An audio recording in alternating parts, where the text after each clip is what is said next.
What we need to do now is take a general look at what SES software can actually do. Let's start first of all by opening up SES. We go to the Open screen and we come up to the main menu. As you can see, the menu is divided into Wells, SES, which actually is where you do your work, Grids, which attaches to grids that can be exported out of subsurface software of the client, which we rarely, if ever, do, and the Utilities program. Let's start first of all with the Utilities program. Here is where we can create or change an SES database.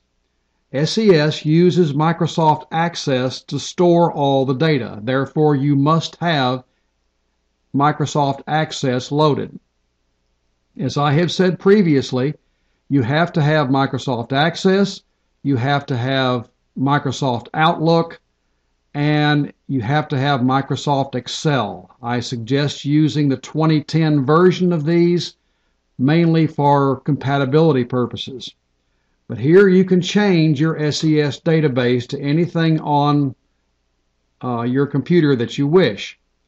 But right now I have mine set to September of 2012, actually over here on my E drive. So that's where my default is.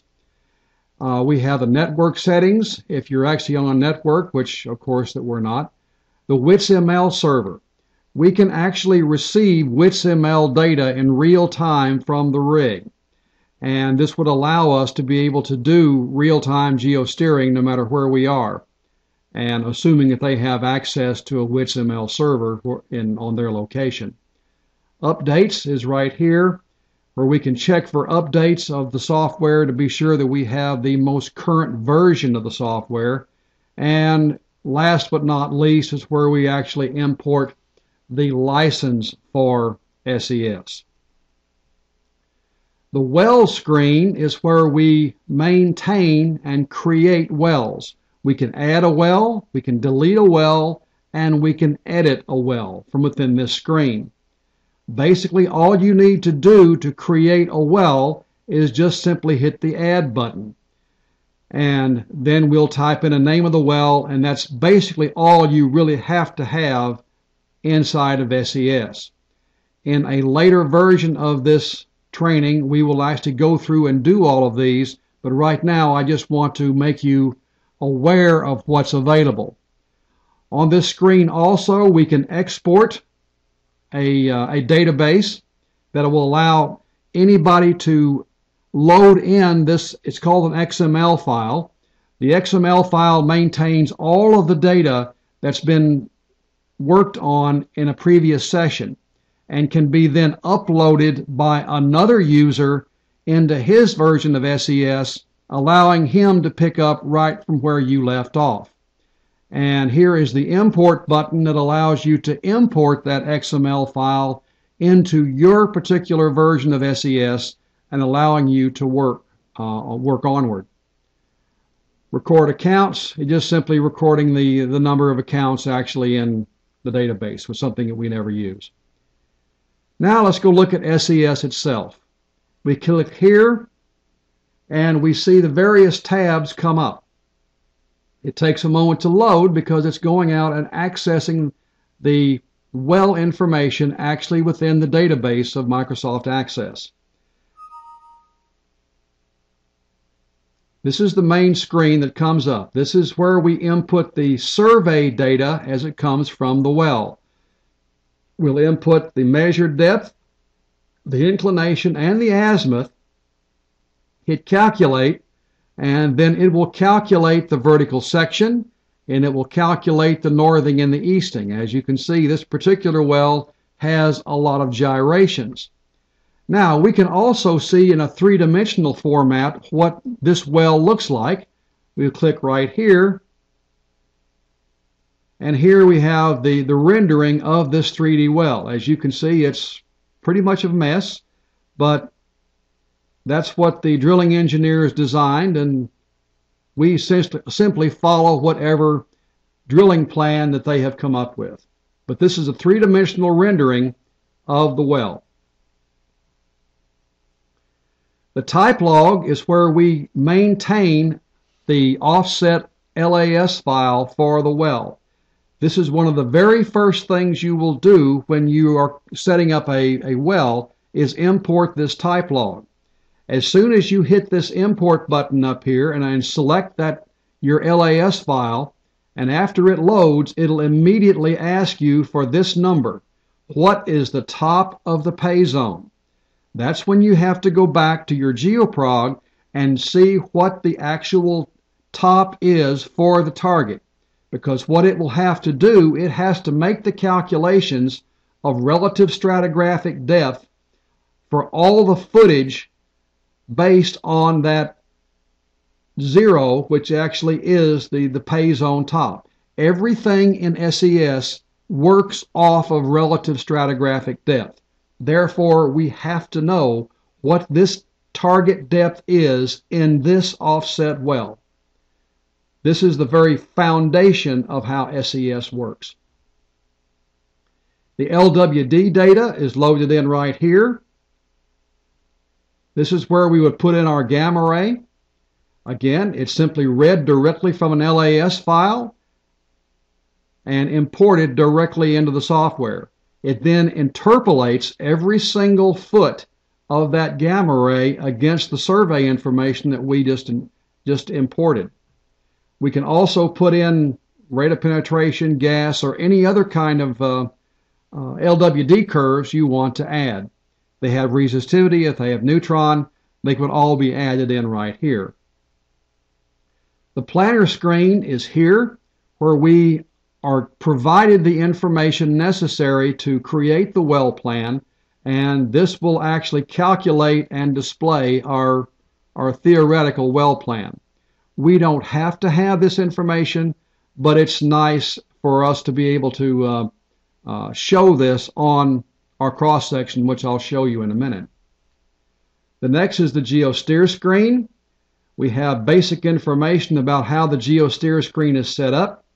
Then we can go into our param tuner, and here we actually make the correlations and define exactly where the well bore is. We have discussed previously about shrinking and stretching data. This is simply how simple it really is to shrink and stretch data, and how to make sure that correlation lines up right where you want it to be. Now, while I'm going to do this again, I want you to watch what this dip number does up here. I'm going to move the gamma ray up, and notice the dip change is dramatic. And I bring it back down, it's equally dramatic. This is how we know what the bed dip is, because it's actually calculating based on the relative stratigraphic depth and the vertical section of the well. It's taking the arctangent of those values and then calculating what the degree and dip actually is of the bed. And you can see it in real time here. Watch this bed over here. There's the well bore coming into the bed zone. Watch what happens now as I change that bed dip, or change the shrinking and expanding of the data. Notice how the bed dip changes and moves around.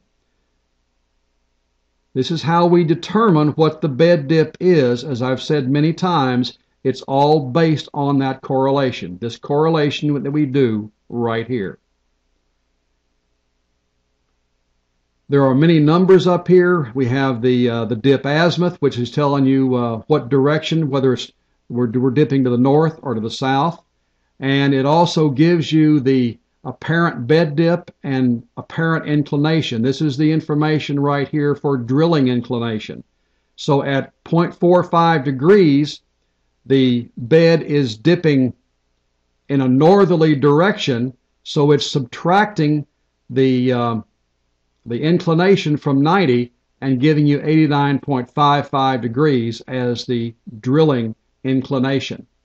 It also gives the apparent bed dip here as well, which is negative, which simply means, of course, that It's dipping down, therefore it's negative to the north. That's briefly the param tuner screen. And last but not least is the cross section, and here is where we actually provide the cross section for the client, the thing that they'll probably use more than anything else because it'll be used in their presentations. Here is where we actually produce the cross section. You can see the well bore, you can see the various beds that they're drilling through, you can see what the target zone looks like, and we can expand this in any way that we wish. Right now it's kind of zoomed out, but we'll be able to actually zoom in at a later time. All of our LWD data that we wish to display can be shown. Up here we have the gas and we have the gamma ray and the ROP displayed down here, which is what we normally get a chance to produce. That's pretty much the information that we use on this on SES. We can go into THD technology. THD is total hole deviation. Again, this entire software package was written by a PhD petroleum engineer, and therefore his main interest in all of this was the engineering side. But that's not something that we do. It's not something that we're paid to do. So we really don't mess with it very much at all. We stay in the survey screen, the type log, the LWD, the geosteer, and the cross section. Those are the tabs that we used far more than anything else. Well, that gives you a brief overview of SES. We'll go into each one specifically, each one of these pages specifically in the next series of webcasts, and see if we can't get you to the point to where you're beginning to really understand how SES works.